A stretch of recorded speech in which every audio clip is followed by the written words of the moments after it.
ఇక డీటెయిల్గా చూస్తే బీఆర్ఎస్ ప్రభుత్వ అవినీతిపై కాంగ్రెస్ ప్రభుత్వం ఎందుకు మీనమేషాలు లెక్కిస్తుందని బీజేపీ జాతీయ ప్రధాన కార్యదర్శి మురళీధరరావు ప్రశ్నించారు. కాళేశ్వరం, ధరణి, ఓఆర్ఆర్ అవినీతిపై ఎందుకు విచారణ జరపడం లేదన్నారు. కాంగ్రెస్ ప్రభుత్వం అధికారంలోకి వచ్చి 50 రోజులైనా ఎలాంటి విచారణలు జరగకపోవడంతో బీఆర్ఎస్తో కాంగ్రెస్ పార్టీ కుమ్మక్కైందా అన్న అనుమానాలు వ్యక్తమవుతున్నాయని అన్నారు.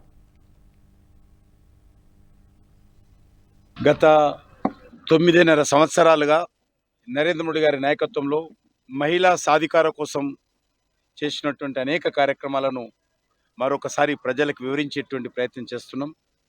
ఏవైతే అటల్ బిహారీ వాజ్పేయి గారు ప్రధానమంత్రిగా ఉన్నప్పుడు ప్రవేశపెట్టినటువంటి పొదుపు సంఘాల వ్యవస్థను ఈరోజు గత 9.5 సంవత్సరాలుగా మరింత ప్రోత్సహించి ప్రతి గ్రామంలో, ప్రతి ఇంటికి, ప్రతి పేద మహిళ ఇంటికి పొదుపు సంఘాలకు సంబంధించినటువంటి సందేశం తీసుకెళ్ళి పొదుపు సంఘాలను పెద్ద ఎత్తున చేర్పించిన విషయం తెలుసు.